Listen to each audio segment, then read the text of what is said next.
The Cottonwood was older than the ranch, older than the town of Harlan's Crossing itself, and Frances Redmond had walked past it every morning for 3 months without ever suspecting that the ground beneath its roots held the only answer to every question that had been quietly destroying her from the inside out. She was standing at the kitchen window with her hands still damp from washing breakfast dishes when she saw him. Alfred Maddox, the most guarded and formidable cattleman in all of Calhoun County, Texas, was walking across the south field with his hat pulled low and his jaw set like a man marching toward something he had been dreading for years.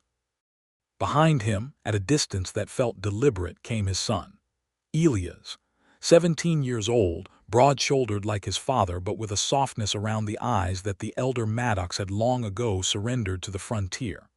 Elias was carrying a shovel. Frances felt the dishcloth slip from her fingers. She watched the two of them stop beneath the cottonwood, that enormous ancient tree with its silver-gray bark and its branches spread wide enough to shade half an acre. She watched Elias drive the shovel into the earth at a specific spot, not a random location, but one he seemed to know by memory, the way a person knows where they laid something important down. She watched Alfred stand back with his arms crossed and his eyes fixed somewhere between the ground and the horizon, and she understood with a cold, crawling certainty that whatever was about to be unearthed had been put there on purpose, and that its surfacing was going to change everything between them.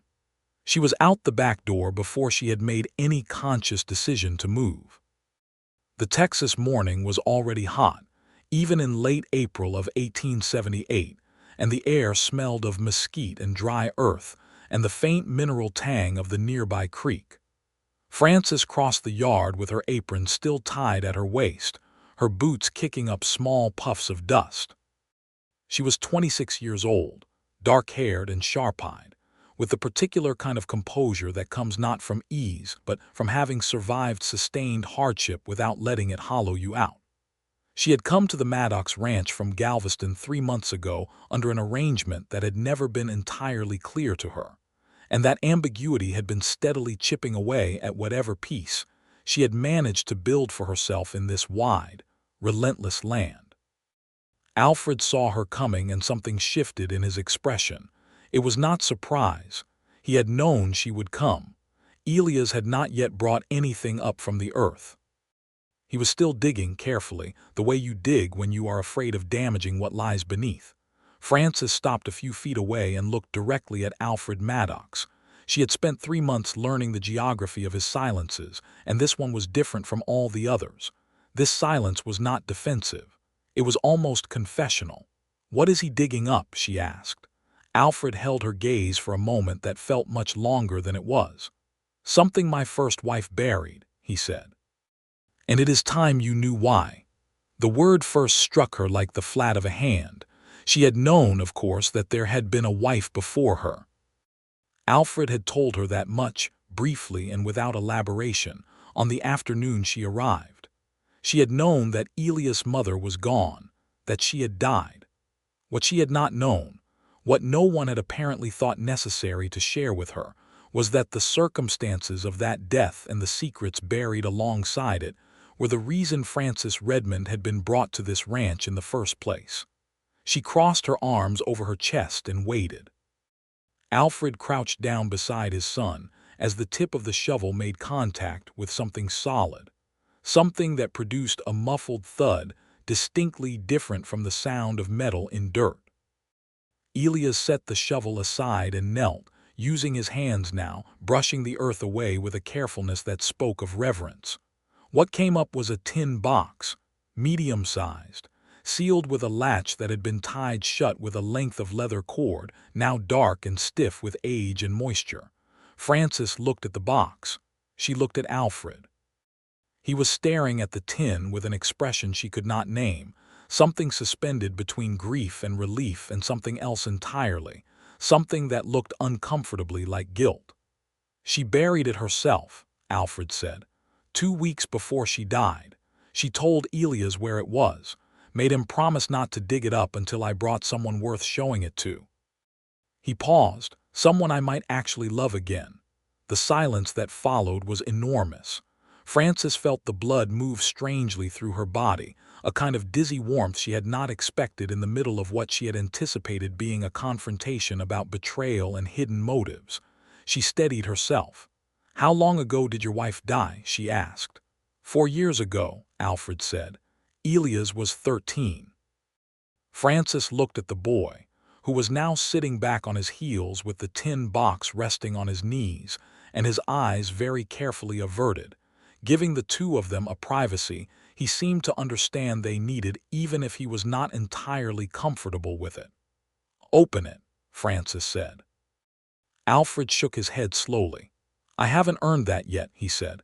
"Not today, but I needed you to know it existed. I needed you to know that nothing about why you're here has been dishonest, not in the way you've been thinking." Frances stared at him. "And how do you know what I've been thinking?"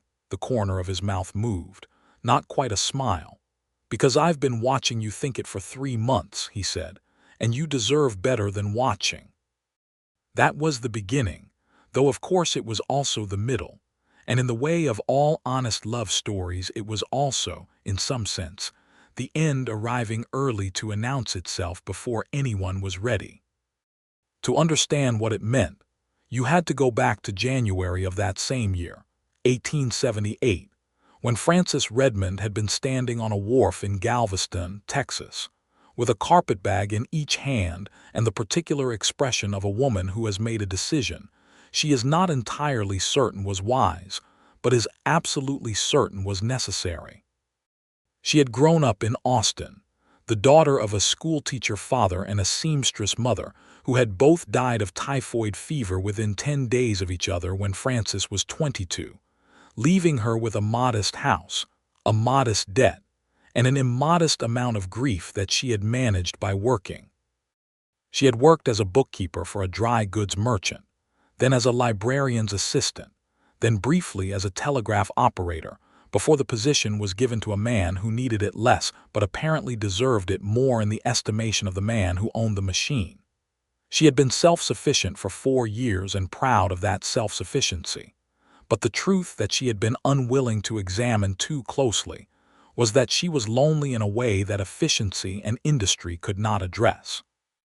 Her friend Dorothea, who had married a cattleman in Colorado and was therefore considered an authority on the subject of frontier matrimony, had written her a letter in December of 1877 that was frank to the point of being blunt.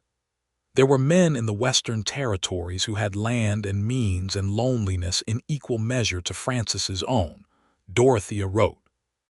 Men who had placed notices in newspapers and through agents seeking companionable women of good character and practical disposition. It was not a romantic notion, Dorothea conceded, but romance had a way of finding its own footing once the practical arrangements were in place. Frances had not responded immediately.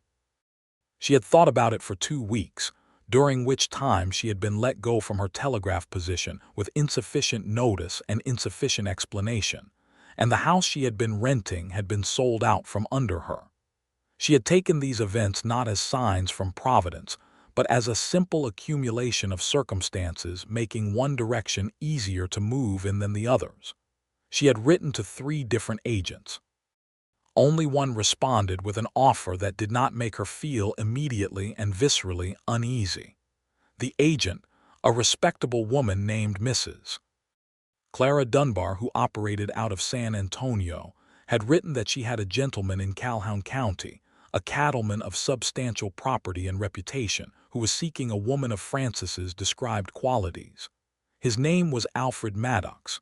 He was 40 years old, a widower with 1 son. He owned 4,000 acres and ran a successful cattle operation. He was described as serious, dependable, not given to demonstrative displays of feeling but fundamentally decent. Mrs. Dunbar had appended a personal note that was unusual for such correspondence. "He is a man who has been through a great deal," she wrote, "and who will not make it easy for you to reach him, but I believe he is worth the effort, and I believe you are equal to it." Frances had found that particular sentence more persuasive than anything else in the letter. She had made the journey from Austin to Galveston by rail, and from Galveston she had taken a stagecoach inland. Alfred Maddox had met her at the depot in Harlan's, crossing on a pewter-gray afternoon in early February. He was exactly as advertised, tall, broad-shouldered, somewhere north of 40, with a face that had been weathered to a fine-grained ruggedness by 2 decades of outdoor work. He had dark hair going gray at the temples and eyes that were so deeply blue they looked almost purple in certain lights. He had removed his hat when she stepped off the stage, and he had said, "Miss Redmond, I expect the journey was long. Let me take your bags." And those had been the most practical and least romantic 12 words Frances had ever received in greeting, and for reasons she could not fully explain, she had found them quietly reassuring. He had driven her to the ranch in a wagon without saying much. The land they passed through was dramatic in the way of the Texas hill country in winter, all pale grass and dark cedar and limestone outcroppings. Frances had asked him questions, and he had answered them briefly, without embellishment. The ranch was called the Maddox Double M. It had been his father's before him. He ran longhorn cattle primarily, with some Hereford crosses he was experimenting with for better beef production. He had 8 full-time ranch hands. The house was large, 4 rooms downstairs and 3 up. Elias handled many of the domestic responsibilities alongside the housekeeper, a Mexican woman named Conception who came in 3 days a week from town. Frances had nodded and asked and listened, and all the while she had been conducting a separate, quieter assessment. What she had noticed was that Alfred Maddox's hands were steady on the reins, but that there was a tension in his jaw that did not release even when he was speaking neutrally about cattle breeds. That his eyes, when they moved to her briefly, held something that was not merely appraisal. That the house, when they arrived, was immaculate but somehow unlived in, the way houses get when people are moving through them rather than inhabiting them. The first 3 months had been a careful, somewhat exhausting exercise in proximity without intimacy.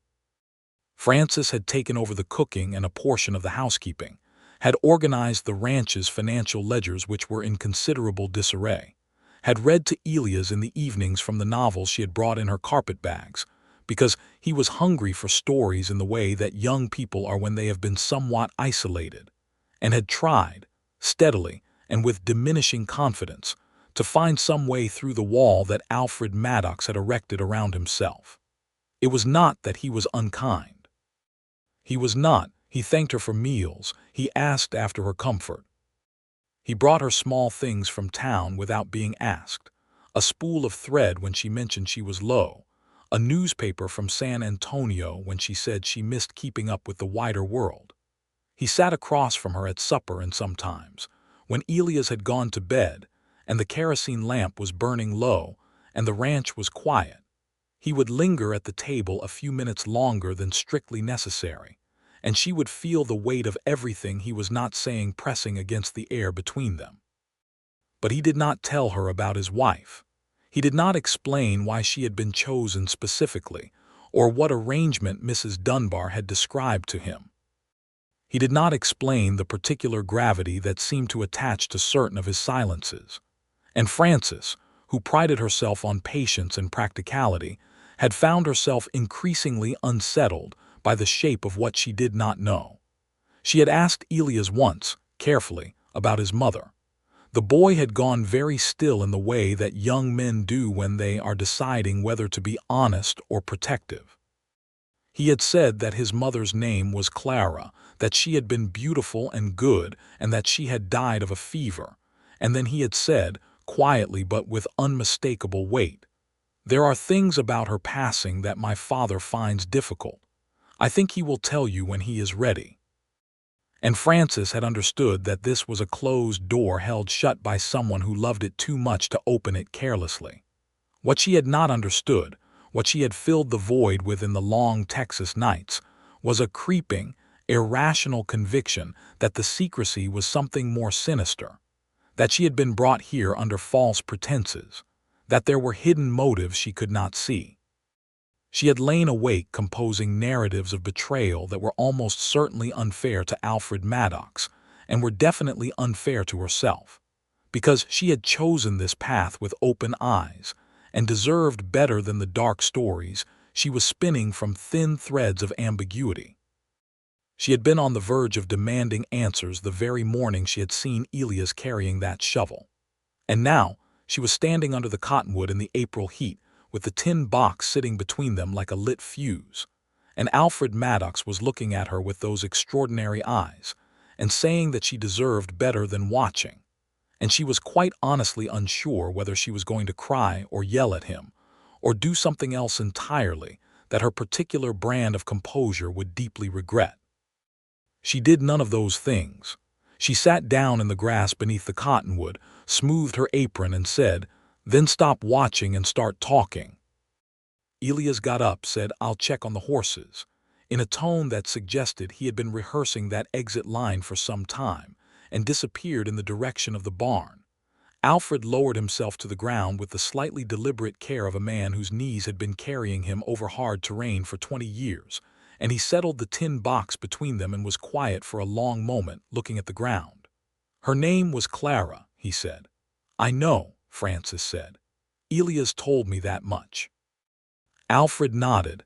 "She was 28 when I married her. I was 31. We met in San Antonio. She was a schoolteacher's daughter." He paused. "You'd have liked her. She was sharp, practical. Not easy to know." Frances recognized the description as uncomfortably close to the one that must have been provided about herself, and she was not sure what to do with that. "She was happy here for a long time," Alfred continued. 5 years. Elias was born in the 2nd year. She took to the ranch life better than I expected, better than most women would. But she had a brother." He said the last word with a flatness that was in itself a kind of information. "His name was Robert Calloway," Alfred said.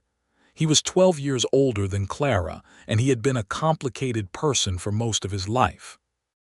He showed up at the ranch in the spring of 1873, 3 years before Clara died, with a story about having reformed himself and wanting to help work the land. Clara believed him. She loved him, the way you love someone despite knowing better. I was less certain, but she asked me to give him a chance, and I did, because I would have given her most things she asked for." Frances did not say anything. She listened in the way she had spent her childhood listening to stories, with her whole body. "Robert Calloway had debts," Alfred said, "not the ordinary kind. He owed money to a man named Deke Harmon, who ran a crooked banking operation out of Laredo, and who was not above using violence to encourage repayment. Harmon had given Robert a choice: work off the debt or hand over something of value. What Robert had of value was access to my ranch." Frances felt the cold thing moving in her chest again, that premonitory chill. "He told Harmon about the ranch," Alfred said. "About the cattle, about the property, about where I kept the deed and the operating funds. Harmon sent men. There was a confrontation. One of my hands was hurt. I was away at a cattle drive when it happened, and Clara was here alone with Elias and Robert, and she faced those men herself." Alfred stopped. His jaw worked. "She faced them and told them there was nothing here worth stealing, and that if they came back she would ensure that every lawman in Calhoun County knew their names and their employer's name, and that she had evidence of Harmon's crooked dealings that would see him imprisoned." "Did she?" Frances asked carefully. "Have evidence?" Alfred looked at the tin box. Frances looked at it too. "She had been collecting it for 2 years, Alfred said, quietly. She had gotten it from Robert slowly in pieces, because she had suspected for a long time what her brother was doing, and she had decided that the only way to protect the ranch and the family was to make herself dangerous to Harmon. She had letters, records of transactions, names of witnesses." He touched the lid of the tin box with 2 fingers. "She put it all in here, and she sealed it, and she told Elias where she had buried it." "Why didn't she use it?" Frances asked.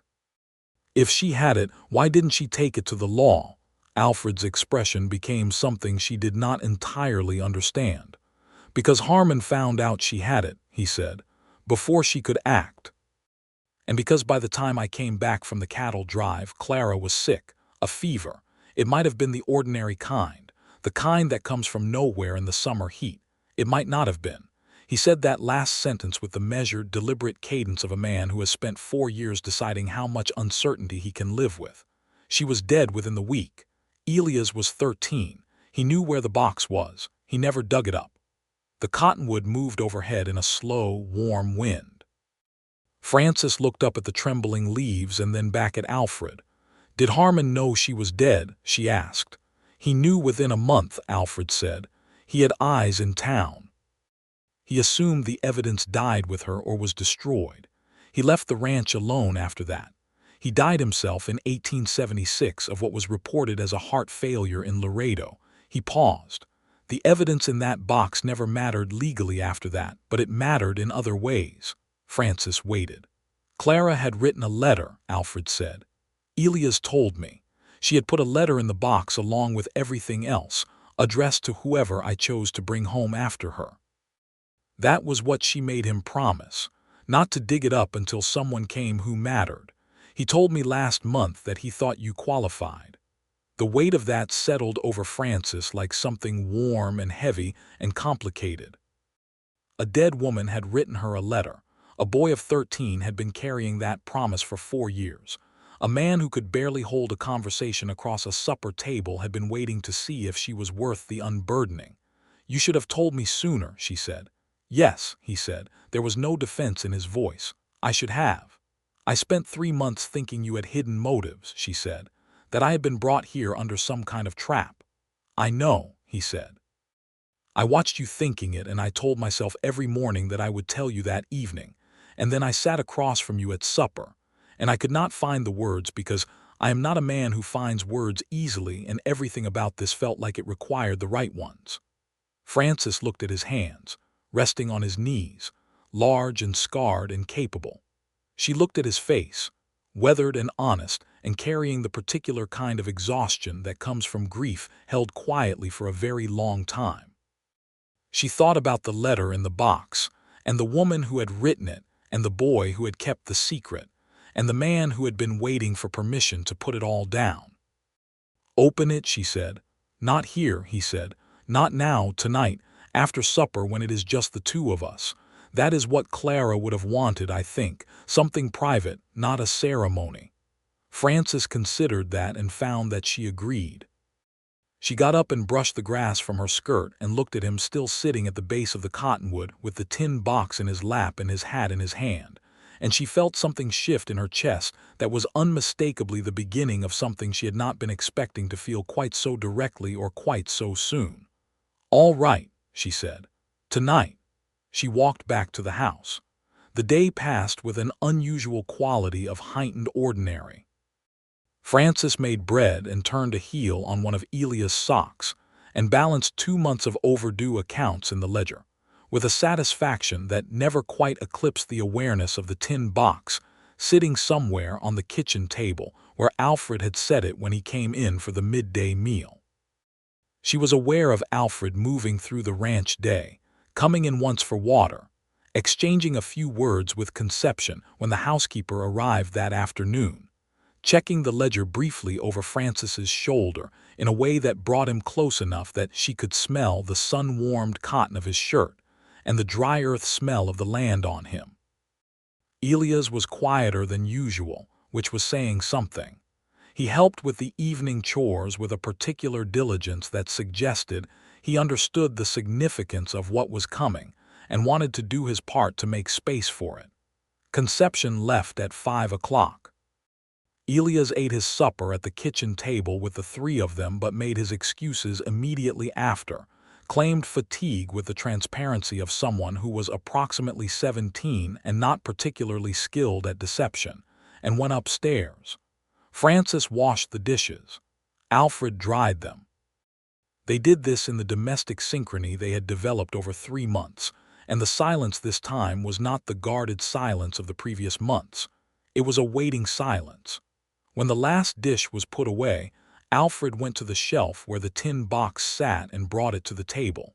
He set it down between them and retrieved a knife from his pocket to cut the old leather cord. He handed the knife back without using it. Instead, he worked the cord loose with his fingers, the leather damp and resistant, until the latch could be lifted. The inside of the box smelled of old paper and earth. There were documents on the bottom, official-looking records in a hand that was small and precise, and beneath those, what appeared to be folded copies of letters. On top of all of it, separate from the documents, was a single sheet of folded paper sealed with a small wax stamp that had been pressed with what looked like a thimble. Alfred picked it up and held it for a moment without opening it. Frances watched his face. He was composing himself in the way that people do when they know that once they begin a thing, there is no retreating from it. He broke the seal and unfolded the paper and read it silently first, his eyes moving with the controlled steadiness of a man reading something that matters enormously to him. When he finished, he sat for a moment with his eyes still on the page. Then he looked up at Frances and said, "She wrote it to you." Frances took the page from him. The handwriting was neat and schoolteacher trained, the ink brown with age. It said, "To whoever my husband has chosen, I write this not knowing your name or your face, but trusting that if you are reading this, Alfred has found someone worth the trouble of being honest with, because that is the only condition I gave our Elias. What is in this box matters less now than the fact that you have opened it together. The documents were once necessary for protection. They are now only a record of how much this family loves its own. Alfred is not a man who will tell you what he feels easily or often, but he will show you in every practical thing he does from morning to dark. And if you are a woman worth anything, which I believe you must be, you will learn to read that language as I did. I am asking you to be patient with him, and I am asking you to let him be patient with you. I am asking you to let Elias love you if he chooses to, which I suspect he already has, because he has his father's instincts even when he pretends otherwise. This land is hard and beautiful, and so is the man who works it. Take care of each other. That is all I ask. It is enough." Clara Frances set the letter down on the table and sat with it for a long moment. The kerosene lamp threw warm yellow light across the kitchen, and the window behind Alfred showed the deep blue of the Texas evening sky, and somewhere outside a mockingbird was running through its catalog of stolen songs. She was not going to cry. She had decided that some minutes ago, and she was holding to it. "She sounds like someone worth knowing," Frances said. "She was," Alfred said. "I'm sorry you lost her," Frances said. "I'm sorry it happened the way it did." Alfred was quiet. The particular quality of his quiet this time was not withholding. It was simply the quiet of a man receiving something he had not expected, which was straightforward, uncomplicated sympathy with no subtext attached. "I brought you here," he said, "because Mrs. Dunbar had your description, not just the practical one. She said you were the kind of woman who would not run from difficulty, that you had stayed in hard circumstances without becoming bitter about them. She said you would be good for the land and good for Elias and possibly good for me if I let you be." He paused. "I am not easy to let things be good for me." "No," Frances agreed. "You are not." Something happened in his expression then, something that was specifically not a smile but was related to one, a softening at the edges of his face that she had not seen before. "I want to do better," he said. "At the telling, I know I've made you uncertain. I know the past 3 months have been more guarded than they should have been and less than you deserved." "They have not been all bad," Frances said, which was the truest thing she had said all day. Alfred looked at her, held her gaze with those extraordinary blue eyes that went purple in the lamplight. "No," he said, "they haven't." The gap between what was said and what was meant was narrowing perceptibly, and Frances was aware of it the way you are aware of the temperature rising, not in any single moment, but in the cumulative warmth of moments adding up.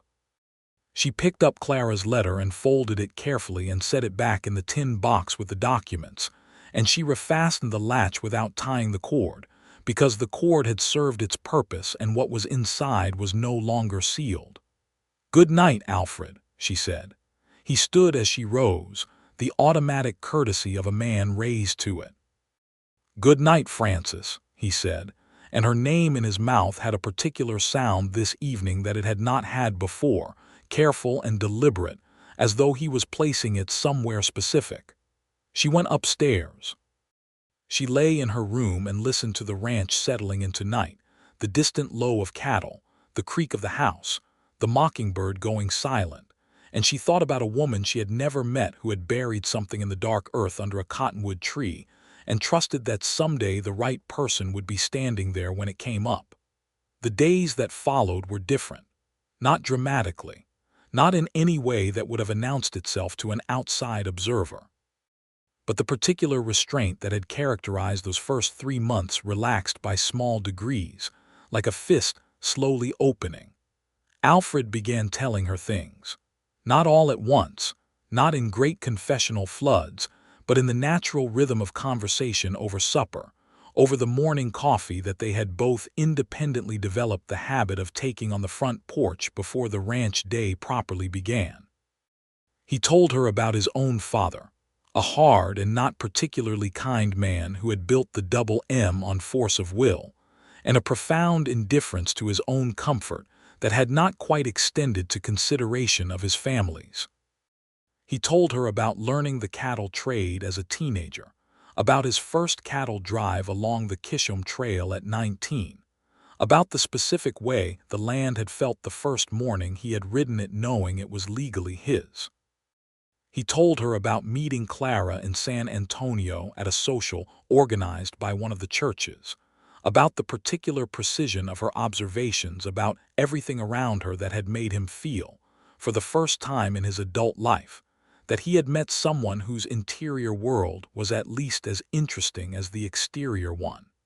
He did not tell her these things in the tone of a man mourning. He told them in the tone of a man sorting through what he had carried, separating what was grief from what was simply history.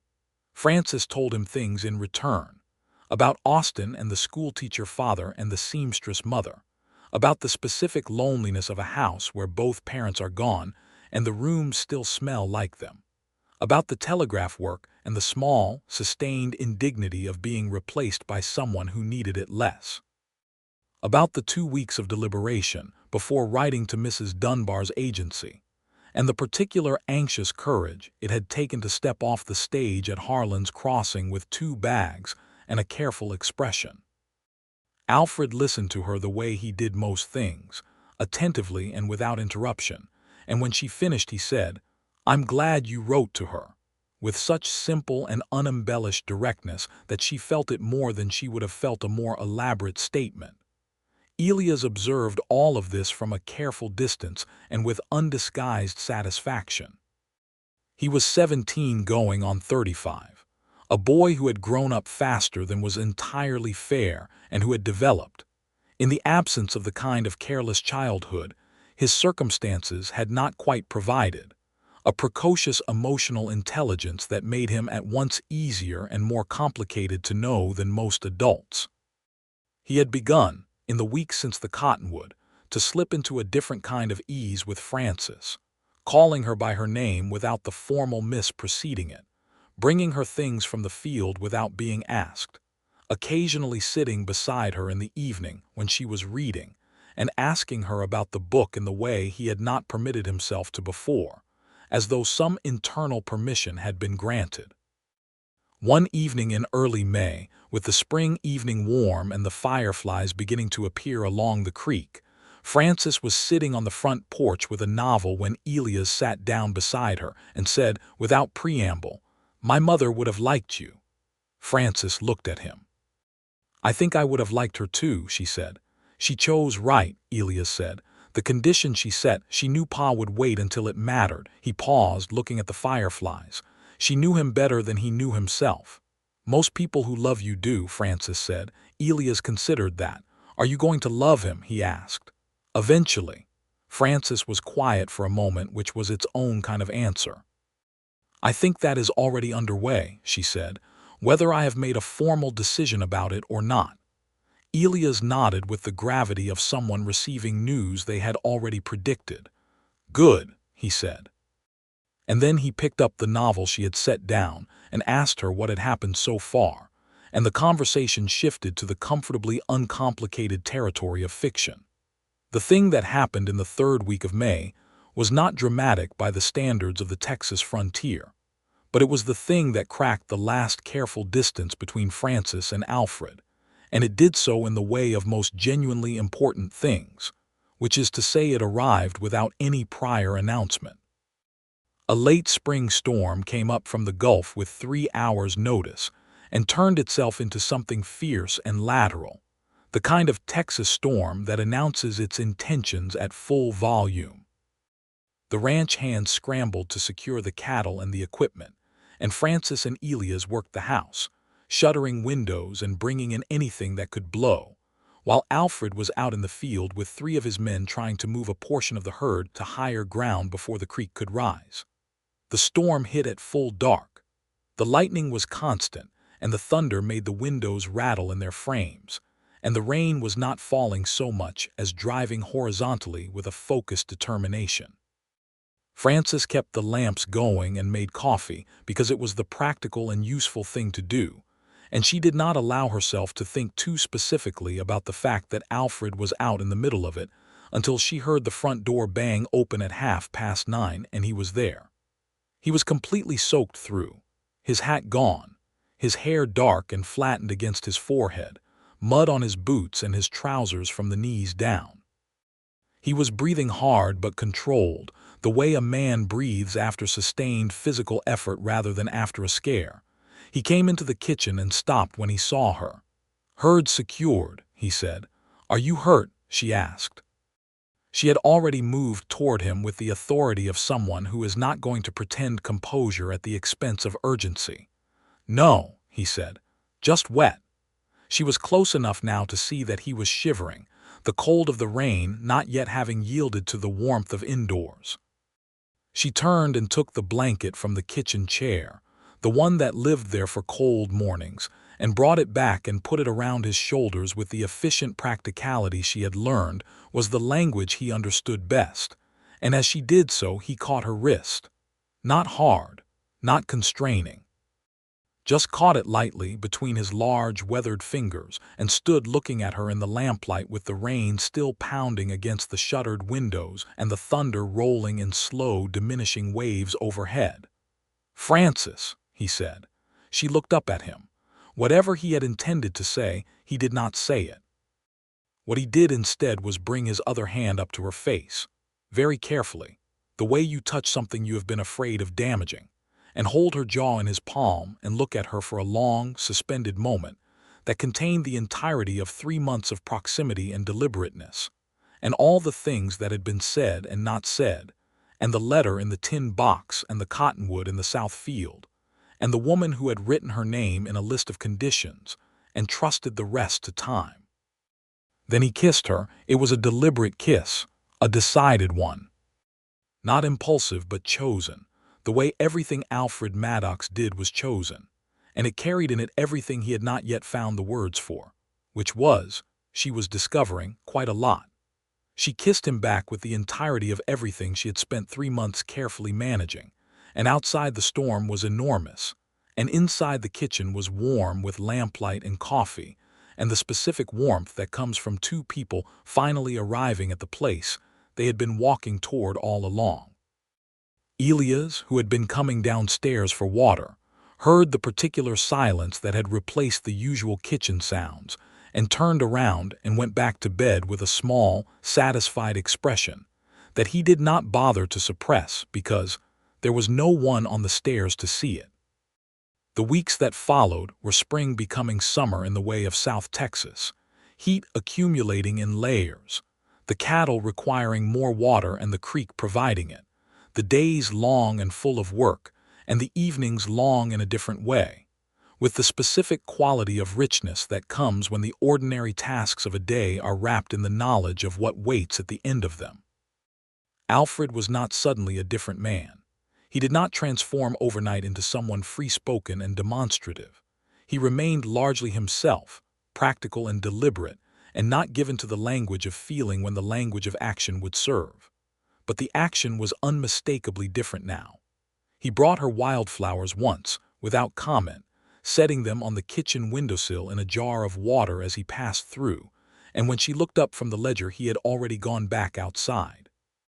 He repaired the back door latch she had mentioned needing attention before she had finished the sentence.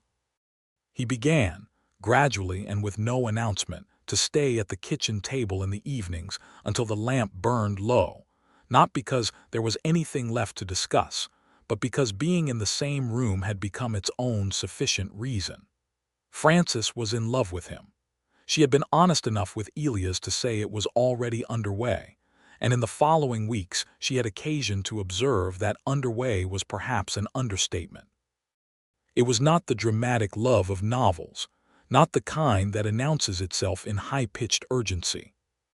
It was the kind that settles into the bones, that makes you aware of a person even when they are not in the room, that makes the ordinary business of a day feel inhabited by something worth doing it for.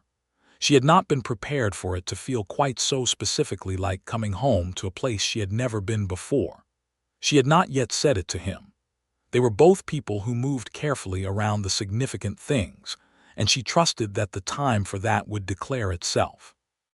The 4th of July brought a celebration to Harlan's Crossing, the kind of frontier town festivity that involved a barbecue in the town square, a small parade of local dignitaries and veterans, a fiddler and a caller for dancing in the evening, and the general atmosphere of a community that knew how to make occasion out of what it had. Frances had been to town regularly for supplies and had become, in the way of competent and amiable women in small communities, known and liked without any particular effort on her part. She knew the postmistress, Mrs. Alvarez, who was forthright and funny, and always had 3 conversations going simultaneously. She knew the druggist, Mr. Hendricks, who had an extensive collection of opinions on public matters that he shared without invitation. She had helped the school teacher, a young woman named Miss Polly Crane, who was in her first year, reorganize the schoolhouse library, and had developed an affectionate acquaintance that met irregularly for coffee on Saturdays. Alfred, she had observed, came to town less than he probably needed to, and more than he wanted to, which was the arrangement of most men of his type who were essentially self-sufficient and somewhat allergic to the social requirements of public life. He had a reputation in the community that preceded him everywhere they went together, the reputation of a solid man, a fair employer, a reliable member of the loose social compact of the frontier. People addressed him with a respect that was real rather than performative. He received it with a courtesy that was equally real and equally brief. When they went to the 4th of July celebration together, it was the first time they had appeared in the public space of Harlan's Crossing in a way that was unambiguous about what they were to each other. Frances had not thought about it specifically until she saw the way people registered their arrival, the small adjustments of expression, the pleased nods from the women who had been privately concerned about Alfred Maddox and his perpetual aloneness, the curious appraisal from those who had not yet met her. Alfred, for his part, did the thing that said everything without saying anything. He put his hand at the small of her back as they walked from the wagon to the square, the light pressure of it, steady and sure, and left it there. They danced in the evening, when the fiddler and the caller set up on the temporary platform the townspeople had erected in front of the general store. Frances danced well and Alfred danced competently, with the controlled precision of a man who had learned the skill as a social necessity, and did not dislike it as much as he pretended. Elias danced with the obvious enthusiasm of someone 17 years old, who had just discovered that the schoolteacher's youngest sister was also 17, and considerably more interesting than anything else happening in Harlan's Crossing that evening. Frances watched him across the dancing and felt something tender and amused move through her. "He's going to be trouble," she said. Alfred, beside her, followed her gaze. A small, deeply private smile crossed his face. "He is his mother's son in that particular respect," he said. It was the first time since the Cottonwood that he had mentioned Clara in a context that was warm rather than weighted, and Frances felt the significance of it without remarking on it. Later, on the drive home in the wagon with Elias wedged in the back already half asleep from the exertion and the late hour, Alfred reached over in the dark and took her hand where it rested on her knee, and she turned her palm up and laced her fingers through his, and they drove the rest of the way home in the companionable quiet of two people who have nothing left to prove to each other. August came with its brutal, still heat, the kind that settles into the Texas hill country and does not lift for weeks at a time. The cattle required constant attention, and the ranch hands worked in the early morning and the evening with a mandatory rest in the worst of the midday hours. Frances organized the household around the heat, cooking heavy meals early and keeping the afternoons for lighter work, making sure there was always water and that the hands coming in from the field had enough of it. It was in the second week of August that Alfred came to her in the kitchen one evening after supper, when Elias had gone to bed early from the heat and the house was quiet, and he said, with the particular quality of gravity that she had come to associate with the things he had thought about carefully and at length, "I would like to marry you, Frances, properly, if you are willing." She looked at him across the kitchen. He was standing with his hat in his hands, which was, she had learned, his version of earnestness made visible, removing the thing he normally wore as a kind of armor when he needed to be vulnerable. "I am willing," she said. He nodded, and the relief on his face was so honest and unguarded that she felt a rush of something that was specifically tenderness, the particular kind that comes from seeing a strong person allow themselves to need something. "I will speak to the minister on Sunday," he said. "Or," she said, "we could go to town tomorrow and speak to him together." He held her gaze for a moment. "Together," he agreed. They were married on a Saturday morning in late August 1878 in the small Methodist church on Harlan's Crossings Main Street, in front of a congregation that consisted of the church's regular members, plus a considerable number of the town's population, who had simply materialized through some mechanism of frontier social intelligence. Elias stood up for his father with a solemnity that kept breaking at the corners into something that was undeniably joy. Miss Polly Crane stood with Frances as witness, in a dress she had clearly purchased specifically for the occasion and was clearly pleased about. Conception sat in the front pew with Mrs. Alvarez and wept in the straightforwardly joyful way of people who feel no obligation to moderate their emotions in a church. Frances wore her best dress, a dark blue cotton with ivory buttons that she had brought from Austin and had not yet had occasion to wear. She carried a small bunch of the wildflowers that grew along the creek, because Alfred had brought them in for her that morning without explanation, simply setting them on the kitchen table and going out, and she had understood. When the minister asked Alfred if he took Frances to be his wife, Alfred said, "I do," with a directness and a steadiness that made several women in the congregation reach for their handkerchiefs. When he put the ring on her finger, a simple gold band he had purchased in San Antonio on a trip he had apparently made 2 weeks prior without mentioning the purpose, his hands were completely steady, and he looked at her face rather than her hand, and what was in his eyes at that moment was something she wanted to be looked at with for the rest of her life. She had not cried at the ceremony. She had smiled instead, the full-facing, entirely unguarded smile of someone who is not trying to manage anything, and Alfred had looked at it with something like wonder, which was the most moving thing she had ever seen on a human face. They had a wedding dinner at the ranch that evening, with all 8 of the ranch hands in Conception, and several couples from town who had driven out for the occasion.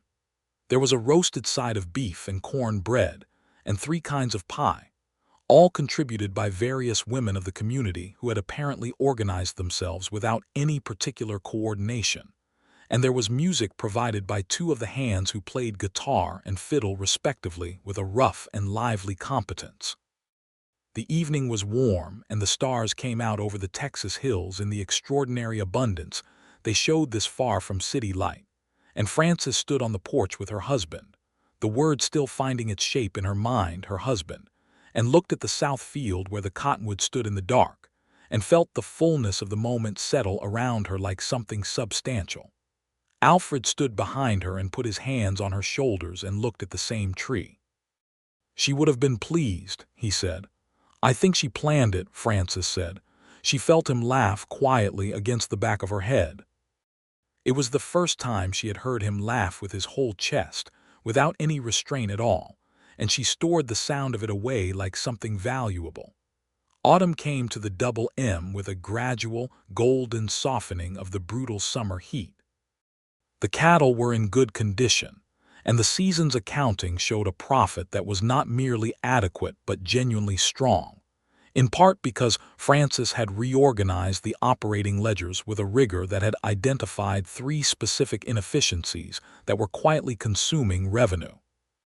Alfred had reviewed her work with the skeptical attention of a man who has been doing things a particular way for a long time and trusts his own experience, and then acknowledged without fanfare that she was right.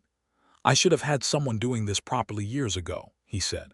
"You had other things to think about," she said. "That is a generous interpretation," he said, "but I'll take it." They had developed, by autumn, the companionable and genuinely pleasurable domestic rhythm of a marriage that works. They were not a demonstrative couple in the public sense. They were not the kind of people who performed affection. But anyone who spent any time at the Double M would have been able to observe without any particular difficulty the specific quality of attention they paid to each other, the way a conversation between them had a precise and mutual rhythm, the way a room with both of them in it had a different quality from a room with only one. Elia's had thrived.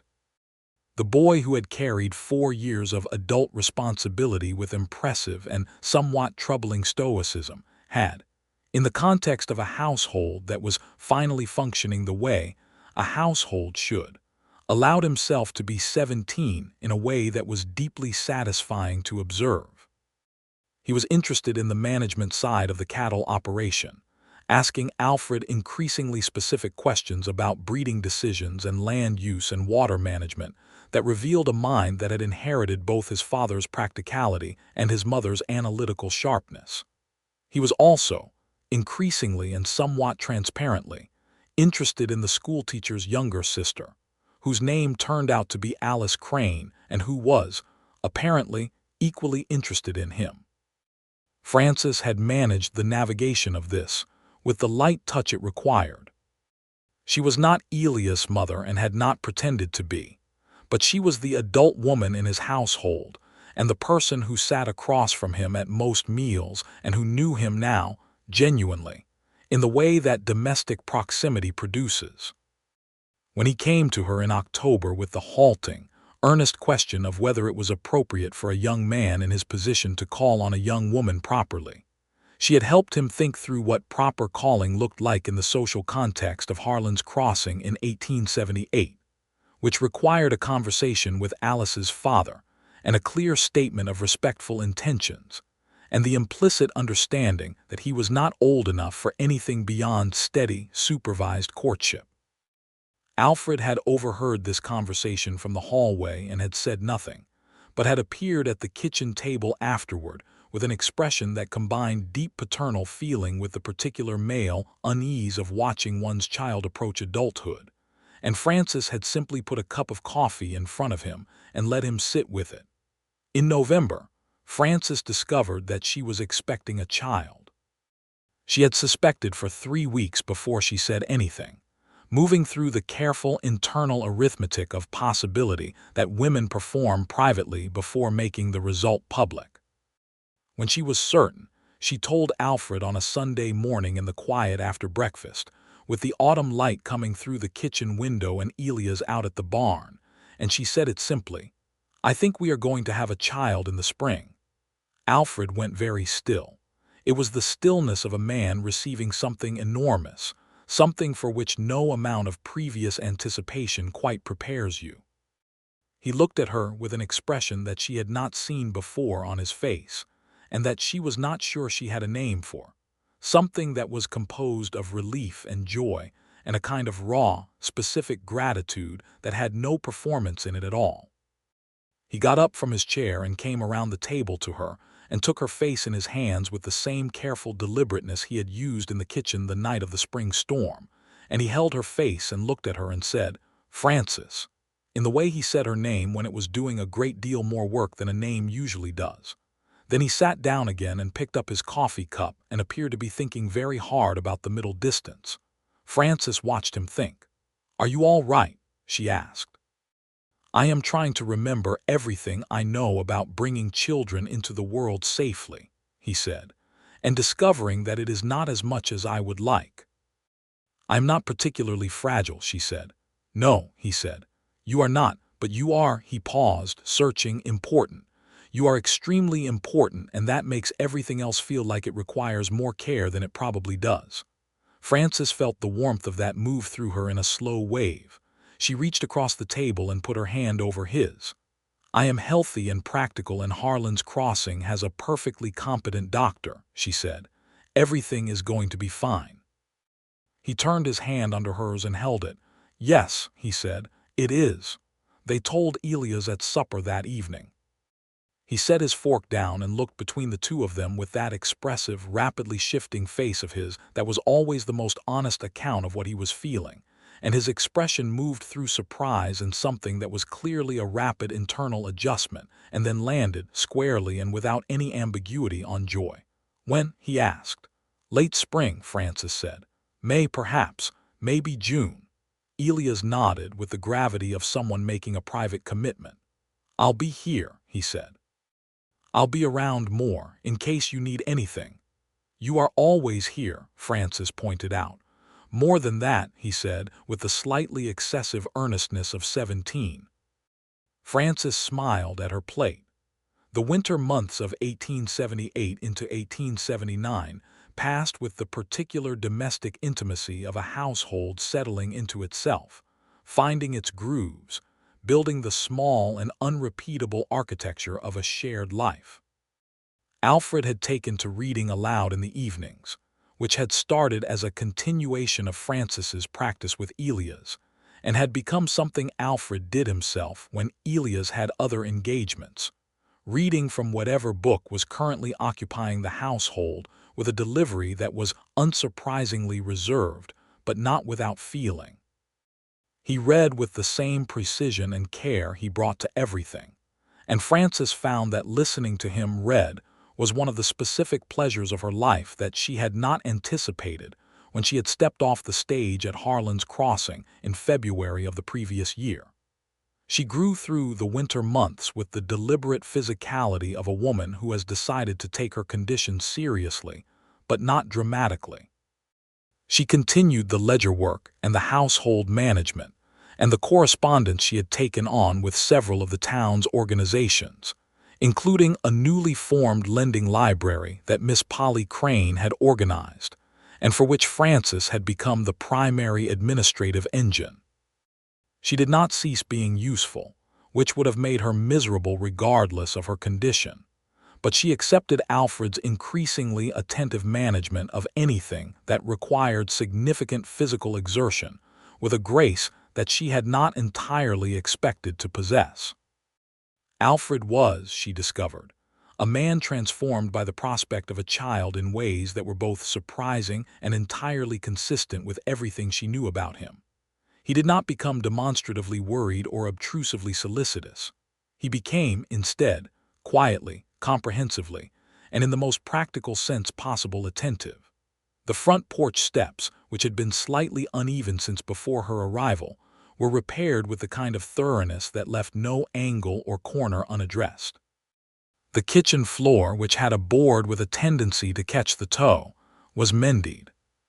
He installed a second rail along the steep interior staircase without mentioning that he was doing so or explaining why, and Frances had come downstairs one morning to find it in place and understood without being told.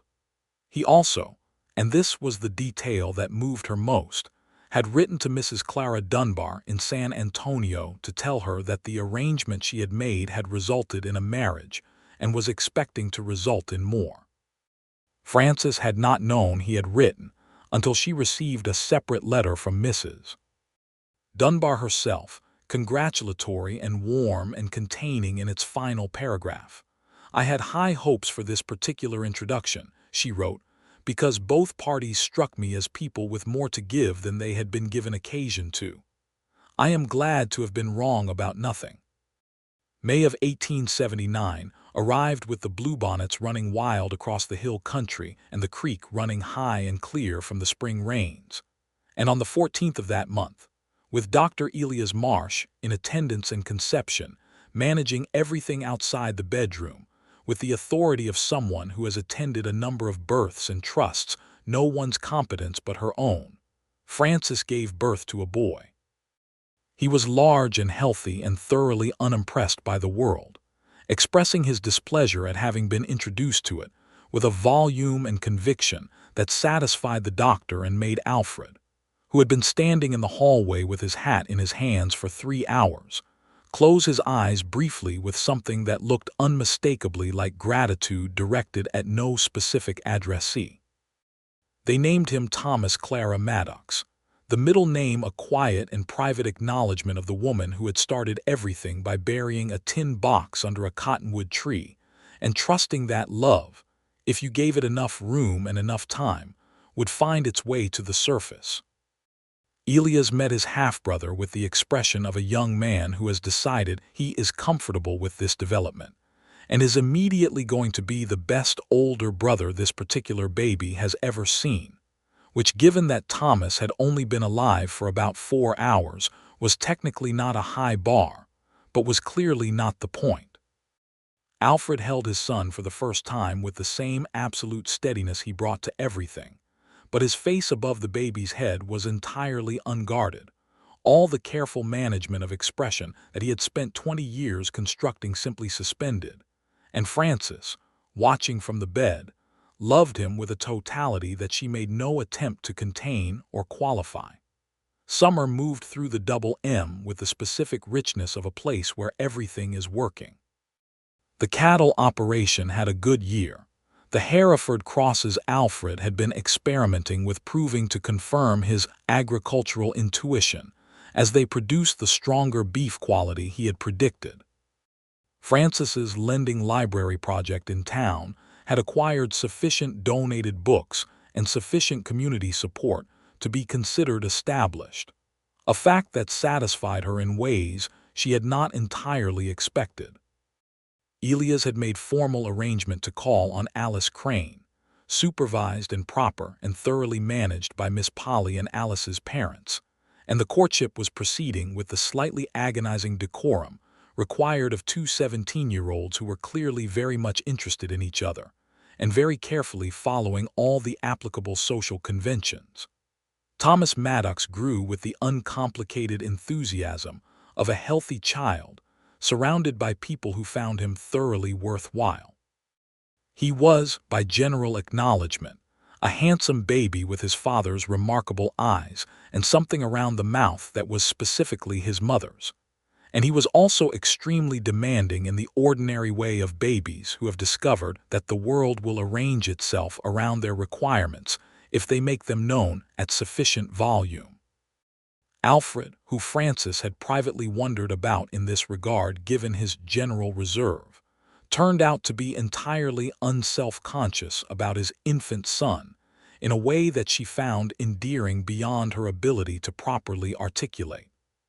He could be found, on quiet evenings, sitting in the kitchen with Thomas on his chest, the baby asleep and Alfred reading, one hand spread across the small back with a protective certainty that was entirely without performance. On an October evening in 1879, when Thomas was 5 months old and asleep in his cradle, and Elias was at his own books at the kitchen table, and the autumn outside was cooling the Texas air to something finally bearable, Frances and Alfred were sitting together on the front porch in the dusk with cups of coffee going cold in their hands, watching the light leave the sky in its elaborate, spectacular Texas way, and Alfred said, without preamble, "I love you, Frances." It was the first time he had said those specific words in that specific order, and she understood that the delay had not been absence of feeling, but the characteristic Maddox deliberateness, about saying important things only when you are absolutely certain they are true and permanent, and not merely a response to a particular moment.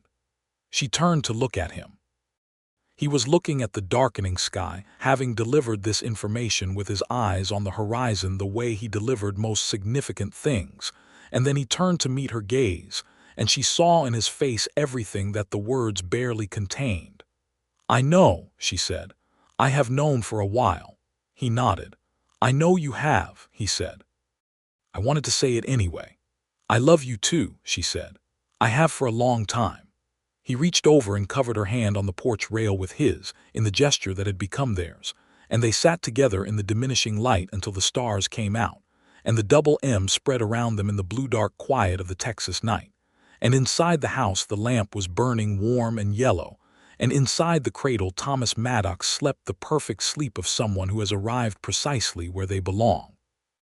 The following spring, the tin box from the Cottonwood found its permanent home on the shelf in Alfred's study, beside a photograph that Frances had arranged to have taken in Harlan's Crossing by the traveling photographer who passed through every year.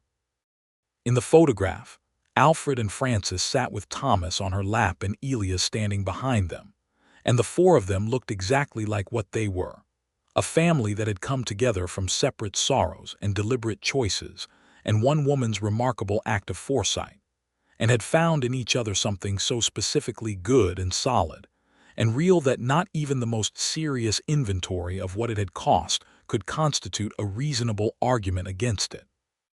Alice Crane and Elias became formally engaged in the autumn of 1880, when Elias was 19 and Alice was 18, and were married the following spring in the same Methodist church in Harlan's Crossing, where Alfred and Frances had been married 3 years earlier. Frances stood with Alice as her attendant and Alfred stood with his son, and the sight of Alfred and Elias together at the front of the church, both of them composed and deliberate, and wearing the same expression of a man who is receiving something enormous without any intention of making a fuss about it, was the occasion on which Frances came the closest she ever had to crying in public, and managed only by the most determined exercise of her considerable will. Thomas walked at 13 months, talked by 18, and became by his second year a compact and purposeful individual with his father's eyes and his mother's precision of language and a temperament that was distinctly and uniquely his own, affectionate and forthright and possessed of strong opinions about most subjects that he conveyed without particular concern for whether they were welcome. He followed Alfred around the ranch from the time he could walk reliably, which Alfred permitted with a matter-of-fact acceptance that said everything about how thoroughly Thomas had reorganized his father's world. By 1882, the double M was prospering in a way that was sustainable rather than spectacular, which was exactly the kind of prosperity Alfred had always worked toward. Elias was running a significant portion of the operation, with the competence and judgment that had been apparent since he was old enough to ask the right questions. And Alice, who had turned out to have a sharp agricultural mind of her own, was an active partner in those decisions. They lived in the small house that Alfred and Elias had built together on the north portion of the property during the winter of 1880, a solid, well-made structure that had its own vegetable garden and a view of the hills that was genuinely beautiful. Alice was expecting their first child in the summer of 1882, which produced in Elias a manner so vibrantly anxious and attentive that Alfred observed, dryly, to Frances one evening that his son appeared to be under the impression that Alice was the first woman in the history of civilization to have achieved this condition. Frances laughed.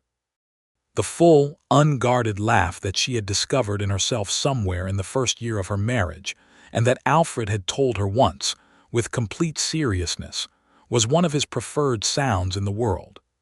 Elias and Alice's firstborn was a boy, born in July 1882, whom they named Henry.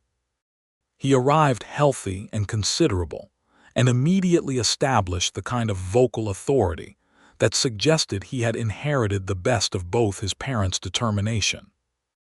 Elias held his son with the particular stunned tenderness of a new father who has just discovered that nothing that had previously occupied his emotional attention quite prepared him for this. And Frances watched him from across the room and thought of Clara, who had written a letter to a woman she would never meet, and asked her to love this boy if he chose to let her, and who could not have known that the love she asked for would multiply outward in exactly the way love does when it is properly tended. Thomas was 3 and fascinated by his nephew with the same intensity he brought to everything, and the sight of a 3-year-old solemnly explaining things to a newborn while Elias hovered nearby trying not to interfere was sufficiently funny that even Alfred's composure required some management. That autumn, Frances discovered she was expecting again. She told Alfred in the same kitchen, at the same table in the same morning light, and he received the news in the same way he had received it 3 years before, with absolute stillness, followed by the careful, comprehensive, practical love that was his specific idiom for everything that mattered most. Their second child, a girl they named Clara Frances Maddox, was born in the spring of 1883, with the bluebonnets running across the hill country again and the creek high with spring rain, and she arrived with a quiet, deliberate entry into the world that was so specifically different from Thomas's that the doctor made a remark about individual character being evident from the beginning. Clara Frances Maddox had her grandmother's name and her mother's dark hair and eyes that could not yet be determined, but that Elias, who came to see her on the first day, said were going to be her father's, and he said it with a warmth that meant something more than observation. Frances was 31 years old. She was healthy and occupied and thoroughly embedded in the life of the Double M and the town of Harlan's Crossing and the specific, irreplaceable world of this family. She looked at her daughter in her arms and then at Alfred sitting beside her on the edge of the bed, one hand on the baby's head, one covering hers, and she thought about a February morning in 1878 when she had stepped off a stage in a strange town with 2 bags and careful composure, and absolutely no certainty about what she was walking into. She thought about the tin box and the Cottonwood and the woman who had planned all of this with a quiet and extraordinary faith in the decency of the people she loved. She thought about a letter that said, "Take care of each other. That is all I ask. It is enough." "It is," she said aloud. Alfred looked at her. "It is what?" he asked. "Enough," she said. "All of it. It is more than enough." He looked at her for a moment with those extraordinary eyes, and she saw in them exactly what she had seen in them on the porch the evening he first said the words. Everything that was true and permanent, and not merely a response to a particular moment. He brought her hand up and kissed the back of it, the deliberate, private gesture of a man who has learned that the important things deserve to be named. Outside the window the spring was running full and bright across the Texas hills, the cottonwood in the south field heavy with new leaves, its roots deep and old in the dark earth, where once a woman had placed something that needed keeping until the right time, and the right time had come and gone and left in its place something better, something built not of secrets and necessities, but of the ordinary, irreplaceable materials of a shared life. A ledger balanced and a door mended and a blanket offered in the rain and a kiss in a lamplit kitchen, and a man learning to say the true things in the right words to the woman who had crossed a hard land to find him and found him worth the crossing. The Double M stood in the spring afternoon light, and the cattle moved through the lower pastures, and the children of the Maddox family moved through the world carrying forward in their names and their faces, and their ways of loving the accumulated weight of everything that had come before, which was grief and secrets and sacrifice, and ultimately, without any reservation, without any remaining uncertainty, without a single piece of it left buried or hidden or deferred, love. Clear and open as the Texas sky above the cottonwood, which spread its branches wide in the spring wind as if it had always known what it was sheltering, and perhaps it had, and perhaps that was exactly enough.